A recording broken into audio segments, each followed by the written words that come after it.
Welcome to నాటు వైద్యం. మమ్మల్ని ఎంతగానో ఆదరిస్తున్న మా ప్రేక్షకులకి, మా సబ్స్క్రైబర్స్కి మా హృదయపూర్వక ధన్యవాదాలు. మీరు ఎలాంటి సమస్యలతో బాధపడుతున్నా, ఎలాంటి వ్యాధులకు గురవుతున్నా మా కామెంట్ ద్వారా తెలియజేయండి. తప్పకుండా చక్కని చిట్కాలు అందిస్తాం. మీ సమస్య తీవ్రమైంది అయితే డాక్టర్ గారి కాంటాక్ట్ నెంబర్ 8328561975 లేదా 7386293448 కాల్ చేసి వారి యొక్క అమూల్యమైన సలహాలని, సూచనలు కూడా మీరు పొందవచ్చును. మీరు కనుక మా ఛానల్ని మొదటిసారి విజిట్ చేసినట్లయితే సబ్స్క్రైబ్ బటన్ నొక్కడం ద్వారా మా యొక్క లేటెస్ట్ వీడియోస్ని మీరు ఎప్పటికప్పుడు వాచ్ చేస్తూ ఉండవచ్చు. సో ఫ్రెండ్స్, ఈరోజు మనం చాలామంది త్వరగా వీర్యం పడిపోతుందని, సరిగా స్తంభన కలగడం అని చాలామంది మమ్మల్ని కామెంట్ ద్వారా దీనికి చిట్కాను చెప్పమని అడుగుతున్నారు. అయితే దీన్ని ప్రీమెచ్యూర్ ఎజాక్యులేషన్ కింద మనము పరిగణించవచ్చును. త్వరగా వీర్యం పడిపోవడం, లేదంటే వీరస్తంభన కాకపోవడం, త్వరగా మెత్తపడిపోవడం, ఇవన్నీ కూడా ఒక రకమైనటువంటి ప్రాబ్లమ్స్ అనేది చెప్పవచ్చును. అయితే ఇది పరిష్కారం లేనటువంటి ప్రాబ్లం మాత్రం కాదు. ఖచ్చితంగా దీనికి పరిష్కారం అనేది ఉంది. దీని లోపం మాత్రం ఎవరు అనుకోదు. ఇది కేవలం ఒక వ్యాధి మాత్రమే. సో సరైన హార్మోన్స్ రిలీజ్ అవ్వడం లేకపోవడం వల్ల, లేదు అని అంటే మీకు మెంటల్ టెన్షన్స్ ఎక్కువగా ఆలోచించడం వల్ల, మెదడు మీద ఎక్కువగా స్ట్రెస్ అవ్వడం వల్ల, లేదా షుగర్ వ్యాధి వలన, లేకపోతే శరీరంలో అధిక వేడి వలన, హార్మోన్స్ సమతుల్యత దెబ్బతినడం వల్ల, ఇలా ఎన్నో రకాలైనటువంటి అంశాలు అనేటివి అక్కడ దాని మీద ప్రభావం చూపించడం జరుగుతుంది. ఇందులో మీ ప్రాబ్లం ఏంటి అనేది మీరు గుర్తించి దాన్ని కనుక సెట్ చేసుకోగలిగితే మీరు దాదాపు 50% మీ ప్రాబ్లమ్ని మీరే సొల్యూషన్ చూసుకునే వాళ్ళు అవుతారు. అయితే ఈ ప్రాబ్లం సివియర్గా ఉన్న వాళ్ళు మాత్రం తప్పకుండా డాక్టర్ గారిని సంప్రదించాల్సిందే. లేదు అంటే ఇది నపుంసకత్వానికి దయచేసే అవకాశం కూడా ఉంది. సో దయచేసి మీ ప్రాబ్లం సివియర్గా ఉంటే డాక్టర్ గారిని సంప్రదించి వారి వద్ద నుంచి కూడా చక్కని అద్భుతమైనటువంటి మెడిసిన్ తీసుకొని అతి త్వరలోనే మీ ప్రాబ్లమ్ని మీరు సాల్వ్ చేసుకొని చక్కని ఆనందభరితమైన జీవితాన్ని మీరు ఎంజాయ్ చేయవచ్చు. అయితే ముఖ్యంగా ఎవరైతే ఈ ప్రాబ్లమ్ని ఫేస్ చేస్తున్నారో వీరు మెంటల్గా చాలా డిప్రెషన్కి లోన్ అవుతూ ఉంటారు.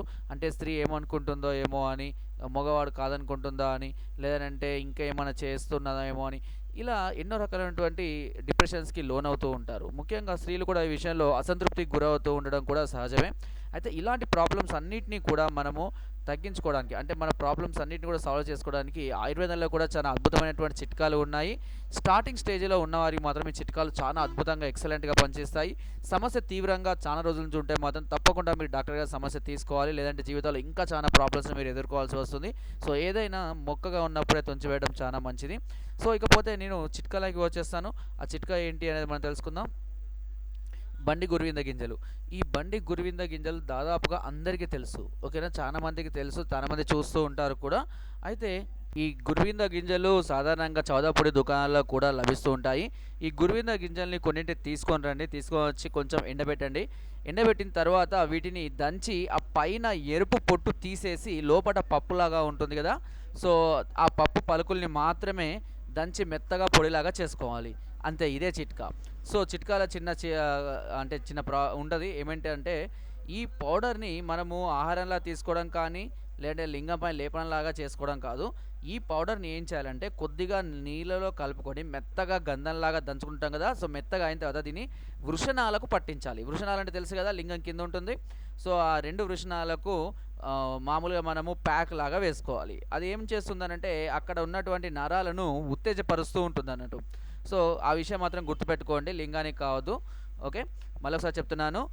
ఈ గురువింద గింజల్ని తీసుకొచ్చి ఎండబెట్టి దంచి పైన ఎరుపు పొట్టు తీసేసి లోపల ఉన్న పప్పును మెత్తగా గ్రైండ్ చేసుకోవాలి. మెత్తగా అంటే చాలా మెత్తగా, గంధంలాగా మెత్తగా దంచుకోవాలి. తర్వాత దానిని కొద్దిగా తీసుకొని, సరిపడినంత తీసుకొని దానికి కొద్దిగా వాటర్ కలిపి మెత్తగా గంధంలాగా తయారు చేసుకున్న తర్వాత దాన్ని వృషణాలకు ప్యాక్ లాగా వేసుకోవాలి. అలా ప్యాక్ లాగా వేసుకున్న తర్వాత గంట దాకా మనము కలవద్దు.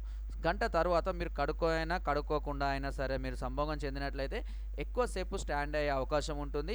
దీనివల్ల కూడా మీకు ఎలాంటి ఇబ్బంది కానీ, ఎలాంటి అసౌకర్యం కూడా ఉండదు.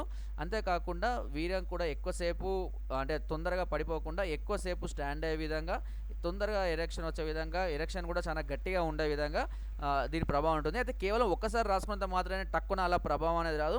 సో తరచుగా రాస్తుండండి. ఫర్ ఎగ్జాంపుల్ వారానికి మనం 2 సార్లు 3 సార్లు కలుస్తున్నాం అనుకోండి, ఆ కలిసేటప్పుడు ముందు రాసుకుంటూ ఉండి కనీసం వారానికి 3-4 సార్లు అయినా ప్యాక్ చేసుకుంటూ ఉన్నట్లయితే దాని ప్రభావం అనేది త్వరగా పెరుగుతూ మీకు ఆ వీక్నెస్ అనేది పూర్తిగా తగ్గిపోవడం జరుగుతుంది.